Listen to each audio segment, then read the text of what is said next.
ఇండియాలోనే number 1 varicose veins hospital Avis vascular centre. అందరికీ నమస్కారం అండి. శ్రావణ అమావాస్యకి ఒక చక్కటి విధానం చేసుకుంటే మన కష్టాలన్నీ కూడా తొలగిపోతాయంట. చాలా మంది చాలా రకాల ఇబ్బందులు పడుతూ ఉంటారు. ఎందుకు బతుకుతున్నామో కూడా అర్థం కాక దేవుడు ఒక్కడే ఉన్నాడు, దేవుడు నమ్ముకున్నా కూడా అవ్వట్లేదని చెప్పేసి దేవుడి పైన నిందలు కూడా వేస్తూ ఉండేవాళ్ళు చాలా మంది ఉన్నారు. అలాంటి వాళ్ళందరికీ కూడా ఒకటే దారి, అదే ఈ శ్రావణ అమావాస్య రోజు మనం చేసుకునే విధానం ద్వారా. మరి అది ఏంటి, ఎలా చేసుకోవాలి, ప్రతి ఒక్కరూ చేసుకోవచ్చా, అంటే ఎంత ఖర్చు అవుతుంది, ఇలాంటి విషయాలన్నీ కూడా మనకి తెలియజేయడానికి మనతో పాటు ఉన్నారు ప్రముఖ జ్యోతిష్య వాస్తు పండితులు బ్రహ్మశ్రీ నందిబట్ల శ్రీహరి శర్మ గురువు గారు. నమస్కారం గురువు గారు.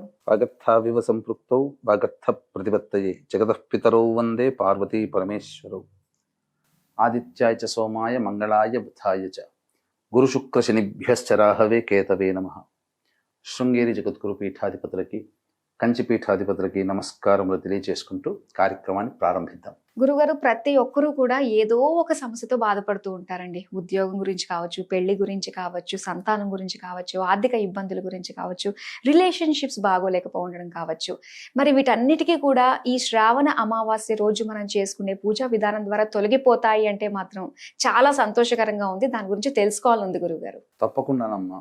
అంటే 10 మందికి మంచి జరుగుతుంది అని అంటే మన సుమన్ టీవీ ఎప్పుడు కూడా ముందుంటుంది. అందుకనే అనేక విషయాల్ని ఈ ప్రసార మాధ్యమం ద్వారా ప్రజలకి చేరువ చేయగలిగింది. అందులో భాగంగానే ఇప్పుడు చాలామంది సమస్యలతో బాధపడుతున్నారమ్మా. వాస్తవానికి చెప్పుకోలేని సమస్యలు కొంతమంది జీవితాల్లో ఉంటే, చెప్పుకున్న తీరని సమస్యలు కొంతమందికి ఉన్నాయి. ఎందుకు సమస్యల గురించే ఏకరువు పెట్టాల్సి వచ్చింది అంటే, వాస్తవంగా ఒక్కసారి బయటికి వెళితే సమాజంలో జరుగుతున్నటువంటి సంఘటనలు గనక చూసినట్లయితే చాలా ఇబ్బందికర పరిస్థితిలో మానవులు జీవిస్తున్నారు. అంటే ముఖ్యంగా ఇప్పుడు పిల్లల దగ్గరికి వద్దాం. గొప్పగా తల్లిదండ్రులు మంచి చదువు చదివిద్దాం అనుకున్నా ఆ చదువు వంటబట్టదు. జులాయిగా తిరుగుతూ ఉంటుంటారు. పిల్లలు ప్రధానంగా సంఘ వ్యతిరేక శక్తులతో కూడా చేతులు కలిపి కారాగార వాసమైనటువంటి వాళ్ళు కూడా ఉంటుంటారు కొన్ని కుటుంబాల్లో. కొంతమంది కుటుంబాల్లో పిల్లలు అస్సలు చదువుకోరు, వృధా కాలయాపన, మా అమ్మ నాన్న సంపాదించారు, ఇంకా మాకెందుకు ఇంకా అని చెప్పి, నేనెందుకు కష్టపడాలి, ఎవరి కోసమే జీవితం అన్నట్టుగా. ఇంకా కొన్ని కుటుంబాల్లో అసలు పెళ్ళిళ్ళే కావు, జీవితం అలా నిస్సారంగా ఉంటుంది.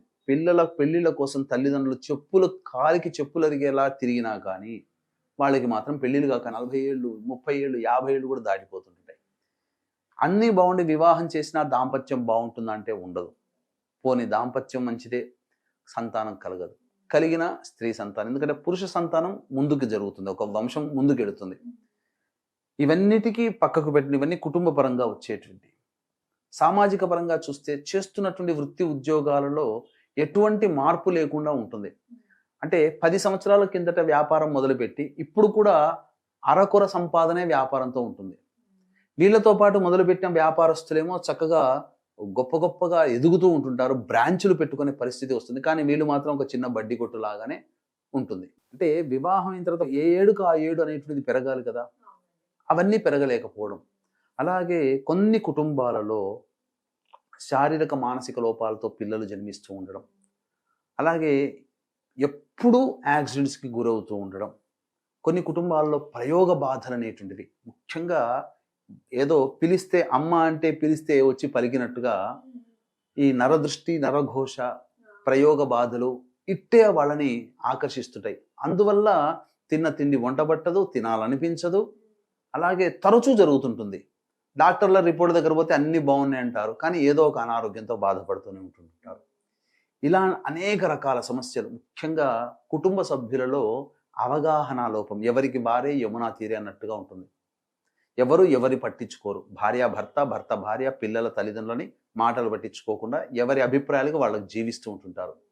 కొన్ని కుటుంబాల్లో వివాహమైన డైవర్సులు అవుతుందంటే 1, 2, 3, 4 డైవర్సులు అయిన వాళ్ళు కూడా ఇప్పుడు సమాజంలో కనబడుతున్నారు. అంతేకాకుండా గొప్పగా సంపాదించి అత్యాశతో కావచ్చు, లేదా ఇంకా జీవితంలో పైకెదగాలని డబ్బులన్నీ అప్పుగా పెట్టి ఒక చోట ఇన్వెస్ట్మెంట్ చేస్తారు, మొత్తం పూర్తిగా నష్టపోతారు. మాకు తెలిసినటువంటిది ఒక కుటుంబం గురించి చెప్తానమ్మా. ఏంటి అని అంటే, డబ్బులు 5 రూపాయల వడ్డీ ఇస్తున్నారనే ఆశతో ఏం చేశారు, తెలిసిన వాళ్ళ దగ్గర అల్లా కూడా 2 రూపాయల వడ్డీ ఇస్తా అని చెప్పి కోట్లు తీసుకొచ్చుకొని ఆ కోట్లు ఒక వ్యక్తికి 5 రూపాయల వడ్డీ అని చెప్పి ఇచ్చారు. మొదట్లో ఒక 5-6 నెలలు బాగా కట్టాడు, తర్వాత పూర్తిగా కట్టడం మానేసేసాడు, ఐపీ పెట్టేసేసాడు. అంటే ఇక్కడ ఏమైపోయింది, తాను కూడా లక్షలు పెట్టాడు, 40-50 లక్షలు. తాను నష్టపోవడమే కాకుండా 10 మందిని గ్యాదర్ చేసి పెట్టడం వల్ల ఆ 10 మందికి ఇతను డబ్బు చెల్లించాల్సి వస్తుంది. ఉన్నది పాయే ఉంచుకున్నది పాయ అన్నట్టుగా తన డబ్బు పోయింది, మిగతా వాళ్ళ డబ్బు కూడా ఇతనే కట్టాల్సి వస్తుంది. అంటే ఇది ఎందువల్ల జరుగుతుంది, కొన్ని దోషాలు అనేటువంటివి ఉండడం వల్ల. అంతేకాకుండా వివాహమైన కొన్ని సంవత్సరాల వరకు, అంటే ఒకే సంవత్సరంలో వివాహం కొంతమంది కుటుంబాల్లో అవుతాయి, కొన్ని కుటుంబాలు జీవితంలో పైకి వస్తారు, కానీ కొన్ని కుటుంబాలు ఎక్కడ వేసిన గొంగడు అక్కడ అన్నట్టుగా అభివృద్ధి అనేటువంటిది ఉండదు. వీటన్నిటికీ గల కారణము ఒక్క దోషం ఉండడం, అది అందరికీ తెలియదు. అదే పితృదోషం. ఆర్థికపరమైన సమస్యలు, దాంపత్య సమస్యలు, వివాహ సమస్యలు, ఇలా 1-2 మనిషి వేసే ప్రతి అడుగులో సమస్యలు ఎదుర్కొంటున్నాడు. ముందు 1 అడుగు, వెనక్కి 2 అడుగు, ముందు చూస్తే నుయ్యి, వెనక చూస్తే గొయ్యి అన్నట్టుగా జీవితంలో ఎవరైతే ఇబ్బందులు పడుతుంటారో అటువంటి వాళ్ళ కుటుంబాలలో ఖచ్చితంగా పితృదోషము ఉండి తీరుతుంది. ఎన్ని పరిహారాలు చేసినా, మేము ఎన్నో పూజలు చేశాము, మొక్కని దైవం అంటూ లేదు, తిరగని పుట్టంటూ లేదు, చెట్టంటూ లేదు అని చెప్తుంటుంటారు, వాపోతుంటారు. ఎన్ని పూజలు చేసినా కుటుంబంలో పితృదోషం ఉంది అన్నప్పుడు ఆ పూజా ఫలితం అంతా ఇంటి గుమ్మం దగ్గరనే ఆగిపోతుంది. ఎప్పుడైతే ఈ పితృదోషం తొలగిపోతుందో ఆ యొక్క ఇంట్లోకి చేరుతుంది, ఇప్పటి వరకు చేసిన పూజా ఫలితం అంతా ఇంట్లోకి చేరుతుంది. అందుకనే పితృదోషం చేయించుకోగానే చాలా మందికి పనులు అవుతూ ఉంటుంటాయి, అన్నిటికంటే ముఖ్యంగా ప్రశాంతత అనేది వస్తుంది. ఇటువంటిది చాలా మంది అనుకుంటారు పితృదోషం వల్ల అనుకుంటారు, పితృదోషం వల్ల దోషమే పోతుంది నివారణ చేసుకుంటే. కానీ మనం చేసిన పూజ ఏదైతే ఉంటుందో ఆ పూజ ఇప్పటి వరకు మనం నిజాయితీగా కష్టపడింది, ఆ ఫలితం అంతా, ఆ పూజా ఫలితం అంతా పితృదోషం తొలగిన తర్వాత మనకు వంటబడుతుంది. తద్వారా మనకు యోగాలు కలుగుతాయని చెప్పవచ్చు. ఓకే, అది ఏ విధంగా చేసుకోవాలంటారు గురుగారు? దోషాన్ని తొలగించుకోవడం ఎలా అంటారు? ఈ దోషాన్ని తొలగించుకోవడానికి ప్రధానంగా ఇది దీనికి మూలాలు చెప్తానమ్మా. ఒకప్పుడు చేసేటువంటి క్షేత్రాలలో నార్త్ సైడ్, సౌత్ సైడ్ కూడా చేస్తారు. నార్త్ సైడ్ చేసేటువంటిది, అంటే మహారాష్ట్ర ప్రాంతంలో చేసేటువంటిది తాంత్రిక విధానం. అంటే శ్మశానానికి తీసుకుని వెళ్ళి సంకల్పం చేయించడం, అక్కడ సామూహికంగా జరుగుతుంది. ఒకే బ్రాహ్మణుడు అందరికీ కూడాను కూర్చోబెట్టి చేస్తాడు, అది సంకల్పం సామూహికంగా జరుగుతుంది. కాబట్టి ఆ విధానం మనకు దక్షిణం, అంటే మన సౌత్ ఇండియన్స్ కదా, ఆ విధానం మనకు పనికిరాదు. ఇక ఇప్పుడు ఉదాహరణ చెప్పాలంటే యూపీకి వెళ్ళామనుకోండి, ఆవ నూనెతో వంటకాలు ఉంటాయి. మనం ఆ వంటకం తింటే మనకు మోషన్స్, వామిటింగ్స్ అవుతాయి. మనకు పడుతుందా? అది వాళ్ళ ఆచారం ప్రకారం వాళ్ళ శరీరం అట్లా తట్టుకుంటుంది. అలాగే మన సౌత్ వాళ్ళ ప్రకారము మనం చేసేది మంత్ర విధానంగా చేసుకోవాలి. ఈ మంత్ర విధానము అన్నప్పుడు ఇక్కడ ఒకప్పుడు చాలా బాగా చక్కగా చేయించేవాళ్ళమ్మ. డిమాండ్ లేదు కాబట్టి వచ్చిన వాళ్ళ చేత శాస్త్రీయంగా చేశారు. ఇప్పుడు డిమాండ్ పెరిగింది, లక్షల మంది చేయించుకుంటున్నారు. దానివల్ల ఏమైపోతుంది, సరిగ్గా అనేటువంటిది సరిగ్గా జరగట్లేదు. అంటే ఏం జరుగుతుంది, టైం షార్ట్ కట్లో చేసి పంపిస్తున్నారు, తూతూ మంత్రంగా చేయిస్తున్నారు. కాబట్టి చాలామంది చేసే తప్పేందంటే, వీక్షించేటువంటి మన ప్రేక్షకులకి కూడా తెలియనటువంటి తప్పేందంటే, వాళ్ళు గూగుల్లో వెతుక్కొని వెళ్ళిపోతారు. వెళ్ళిపోయిన తర్వాత అక్కడ ఎవరో ఒక బ్రాహ్మణుని పెడతారు, చేయిస్తారు. అక్కడ ఏమైపోతుంది అంటే, ఫోన్లో మాట్లాడే వాళ్ళు ఒకడు, పూజ చేయించే వాళ్ళు ఒకళ్ళు, రిసీవింగ్ చేసుకునే వాళ్ళు ఒకళ్ళు. ఇంతమంది చేతులు మారిన తర్వాత మీకు చేయించే పర్సన్ మీ మీద ప్రేమగా ఎందుకు చేయిస్తాడు? చేయించలేడు. పైగా మీకు ఇది రాదు, ఈ పూజలు విధానం రాదు కాబట్టి తూతూ మంత్రంగా పురాణోక్తంగా చేయిస్తున్నారు. దీన్ని దృష్టిలో పెట్టుకునే గత 12 సంవత్సరాల నుంచి మన పీఠం ఆధ్వర్యంలో ఈ పితృదోష నివారణ కార్యక్రమాలు ప్రతి నెల మనం చేయిస్తూ వస్తున్నాం. అందరికీ తెలుసు, చాలామంది చేయించుకున్న వాళ్ళు ఉన్నారు. కాబట్టి మంచి బ్రాహ్మణులను మనం పెట్టి సశాస్త్రీయంగా ఈ పూజాది కార్యక్రమాలు చేయిస్తున్నాం. అందులోనే ఈ శ్రావణ మాసం అమావాస్య రోజున కూడా, అనగా 22వ తారీఖు రోజున, చతుర్దశి అమావాస్య రెండూ కలిసి వచ్చినటువంటి రోజు కాబట్టి ఆ రోజున 22వ తారీఖు రోజున మనం చేయిస్తున్నాం. కాబట్టి అవకాశం ఉన్న వాళ్ళు, వీక్షించేటువంటి ప్రేక్షకులు ఎవరైనా కానీ ఈ కార్యక్రమంలో నమోదు చేసుకోదలిస్తే 20వ తారీఖు లోపల నమోదు చేసుకోండి. 21న మనం బయలుదేరుతున్నాం. 22 కార్యక్రమాన్ని జరిపించుకొని మళ్ళీ 23వ తారీఖు అలా మనం ఉంటాం. కాబట్టి ఇందులో కొంతమంది రాలేని వాళ్ళు ఉంటారు, బిజీ స్కెడ్యూల్లో ఉంటారు, అనారోగ్య పరిస్థితుల్లో ఉన్న వాళ్ళు ఉంటారు, విదేశాల్లో ఉన్న వాళ్ళు ఉంటారు. ఇటువంటి వాళ్ళు రాలేరు కాబట్టి వీళ్ళకి బ్రాహ్మణుని కర్తగా పెట్టి మనం చేయిస్తాం. ఇది దోషంతో కూడుకుంది. ఏ బ్రాహ్మడు పడితే ఆ బ్రాహ్మడు ఒప్పుకోడు. పైగా దీనికి తండ్రి లేని బ్రాహ్మడు కావాలి. కాబట్టి ఇక్కడ మనం హైదరాబాద్ నుంచే ఇక్కడి నుంచి మనం బ్రాహ్మణుని తీసుకుని వెళ్తున్నాం. అందువల్ల శాస్త్రీయంగా చక్కగా జరుగుతుంది అని చెప్పవచ్చు. గురుగారు, మరి చాలా మంది ఇలాగ చేయిస్తూ వస్తున్నారు కదా, మరి వాళ్ళకి మన పీఠం ద్వారా చేయించిన వాళ్ళకి డిఫరెన్స్ ఏంటంటారు? అంటే ఇప్పుడు ఏమైపోయిందంటే ఇది ఒక ధనాన్ని సంపాదించుకునే మార్గంగా తయారైపోయిందన్నమాట.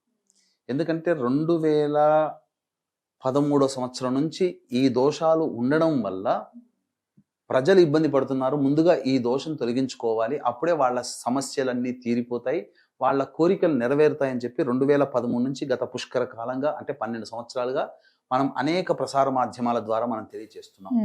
అయితే దీనికి సంబంధించి ఇప్పుడు పలువలు చిలువలుగా అయినట్టుగా ఇప్పుడు ఒక ప్రోడక్ట్ వచ్చిన తర్వాత ఒక నొప్పికి సంబంధించిన ఒక మందు ఉందనుకోండి, ఆ మందుని కాపీ చేస్తూ 10 రకాల కంపెనీలు కూడా తయారు చేస్తాయి కదా.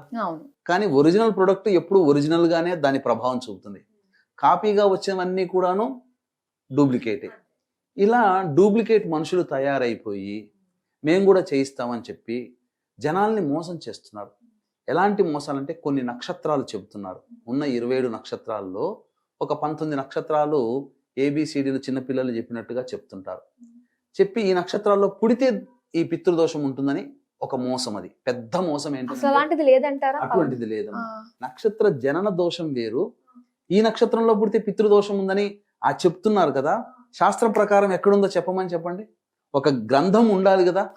ఏదైనా ఒక మాట మాట్లాడుతున్నప్పుడు వ్యాఖ్యానం ఏ గ్రంథంలో ఉంది, ఏ జ్యోతిష గ్రంథంలో ఉంది చెప్పమని చెప్పండి, నోరెళ్ళ పెడతాడు. అటువంటి వ్యక్తులు చేసే రెండవ తప్పు ఏంటంటే భయపెడతారు. ఇది లేకపోతే నువ్వు దారుణంగా నష్టపోతావని భయపెట్టి తీసుకుపోతారు. ఇక అక్కడ పోయిన తర్వాత అసలు ఒక్క బ్రాహ్మణుని కూర్చోబెట్టి ఆ ఒక్క బ్రాహ్మణి చేతనే పూజ చేయించి ఆ ఒక్క బ్రాహ్మణి చేతనే హోమాలు చేయిస్తారు. అసలు ఈ పూజలో ఎంతమంది బ్రాహ్మణులు అవసరమవుతారో తెలుసా అమ్మా? మనిషికి ఒకళ్ళు చొప్పున కావాలేమో కదా గురువు? మనిషికి ఒక్కళ్ళు చొప్పున కాదు, ఒక మనిషికి 8 మంది బ్రాహ్మణులు అవసరం అవుతుంది ఈ పూజ చేయాలంటే. ఏంటి అనంటే మంటపారాధన పూజా విధానం అంతా ఒక బ్రాహ్మణుడు చేస్తాడు. తర్వాత పంచసూక్త పారాయణం ఉంటుంది, దానికి 4 బ్రాహ్మణులు వస్తారు. దాని తర్వాత హోమాది కార్యక్రమాల్లో 3 బ్రాహ్మణులు అవుతారు, మొత్తం 8 మంది. ఇలా 8 మంది బ్రాహ్మణులు పెట్టాలి అని అంటే చాలా ఖర్చు పెట్టాలి. కాబట్టి అక్కడ అంత డబ్బు తీసుకుని లోభత్వం చేసి ఒక్క బ్రాహ్మణుని పెట్టి తక్కువ డబ్బుతో పూజ చేసేస్తున్నారు. మిగిలిందంతా డబ్బంతా అది లాభం. సో ఇలా ఏమైపోతుందనంటే ఒక మోసపూరితమైనటువంటి విధానంతోనే పూజ చేస్తున్నారు. అసలు మొదలుపెట్టిన దారభ్యత సముద్ర స్నానం అయ్యేంత వరకు దాదాపు 4 గంటలు పడుతుంది. ఈ పూజని గంటన్నరలో పూర్తి చేస్తున్నారు. అంటే చేయించే వాళ్ళని వెనకాల ఇంకా చాలా మంది ఉన్నారు, తొందర చేయించు అని చెప్పి పరిగెత్తించడం. అసలు శాస్త్రీయంగా పితృదేవత ఆవాహన అనేటువంటిది చేయాలి. గతించిన వాళ్ళ యొక్క నామాలతో ఆవాహన చేయాలి. అసలు అలాంటి కార్యక్రమే సరిగ్గా జరపట్లేదు. ఆవాహన చేసే శాస్త్రీయ విధానం తెలుసు. పాపం ప్రజలకు ఏం తెలుస్తుంది? మంత్రం యొక్క అర్థము, మంత్ర విధానం తెలుస్తుంది, ఏదో చేయించారని అనుకుంటారు. కానీ వాస్తవానికి అటువంటి నక్షత్రాల్లో పుట్టి సంబంధించినటువంటి దోషం ఉందని చెప్పి తీసుకుని వెళ్ళేటువంటి వాళ్ళకి అక్కడ న్యాయం జరగదు. అలా చేసుకున్నా చేసుకోలేనట్టే ఉంటుంది. మళ్ళీ చేసుకోవాల్సిందే. అలా నక్షత్రాల్లో పుట్టడం వల్ల పితృదోషం ఉంది అని చెప్పి ఎవరైతే భ్రమపడి ఆ దోషం ఉందని మనస్సులో అనుకొని చేయించుకున్నారో మళ్ళీ వాళ్ళు చేయించుకోవాల్సిందే. ఎందుకు చెప్తున్నానంటే అట్లా చేయించిన దగ్గర శాస్త్రీయంగా జరగలేదు కూడా. అందుకనే ఈ లోపాన్ని గమనించారు చాలామంది. ఇప్పుడు తెలుసుకుంటున్నారు, ఇప్పుడిప్పుడే తెలుసుకోవాలి కూడా. ఎందుకనంటే ఒక భయం అంటూ ఉండాలి. ఆ భయం లేకుండా నేను ఏది చెప్తే అదే కరెక్ట్ అనుకొని చెప్పడం వల్ల కొంతకాలం జనాల్ని మభ్యపెట్టవచ్చు, కానీ అన్ని వేళలా పెట్టలేం కదా. అవునండి, ఇది జరుగుతున్నటువంటిది. అంతేకాకుండా నా వీడియో చూస్తేనే దోషం ఉంటేనే నా వీడియో చూస్తావు ఇలా చెప్పి జనాల్ని, అంటే ఏదో అనుకోకుండా చూసినా నా దోషం ఉంది కాబట్టి నా వీడియో చూస్తావంటే చూసేవాడు పిచ్చోడైపోయి రావాలి. ఇదొక మార్కెటింగ్ టెక్నిక్. రెండవది నక్షత్రాల్లో పుడితే దోషము అని చెప్పడం ఇంకొక టెక్నిక్ అన్నమాట. అట్లంటే చాలా మంది కొన్ని కోట్ల మంది పుడతారు, అందరికీ పితృదోషాలు ఉన్నాయి, అందరికీ పెళ్లిళ్ళు కాకుండా ఉంటున్నారు, అందరూ అంటే ఈయన చెప్పిన దాంట్లో 19 నక్షత్రాలు అంటే 19 ఇంటూ 3 కోట్లు వేసుకుంటే ఎంతమ్మా, 3 తొమ్మిదిలు 27, 3 అంటే 70 కోట్ల మంది సతమతమవుతూ, సమస్యలతో సతమతమవుతూ, తినడానికి తిండి లేక, కట్టుకోవడానికి గుడ్డ లేక ఏడుస్తూ ఉన్నారా? ఇప్పుడు అందరూ అలా ఉన్నారా? కొంతమందికి ఉన్నాయి. కాబట్టి జన్మించినటువంటి ఎట్లా లెక్క పెట్టుకోవాలి?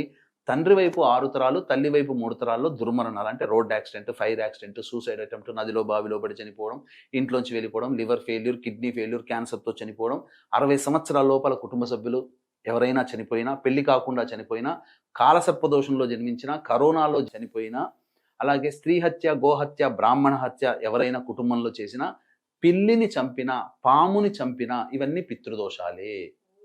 కాబట్టి ఇవి ఉన్నప్పుడు మాత్రమే చేసుకోమన్నది శాస్త్రం. అందుకే దీన్ని దృష్టిలో పెట్టుకునే మన పీఠం ఆధ్వర్యంలో సశాస్త్రీయంగా చక్కగా ప్రతి నెల దగ్గరుండి చేయించడం జరుగుతుందమ్మా. కాబట్టి ఈ నెల 22వ తారీఖు రోజున జరుగుతుంది. ఇది చతుర్దశి, అమావాస్య 2 కలిసి వచ్చింది, పైగా ఆశ్లేష నక్షత్రం ఉన్నటువంటిది. కాబట్టి విశేషమైనటువంటి సర్ప నక్షత్రం. అవకాశం ఉంటే ఆ రోజున ఆశ్లేష బలి చేయించుకోదలిచిన వాళ్ళు కూడా ఆశ్లేష బలి చేయించుకోవచ్చు. నిజంగా చాలా విలువైన విషయాలు తెలియజేశారు గురుగారు. చాలా మంది సతమతం అవుతూ ఉంటారు ఈ కష్టాల్లో నుంచి ఎలా బయటపడాలి అని చెప్పేసి. సో దానికి చక్కటి మార్గం సూచించినందుకు, సవివరంగా మాకు తెలియజేసినందుకు ధన్యవాదాలు. సర్వం శ్రీ ఉమామహేశ్వర పరబ్రహ్మార్పణమస్తు.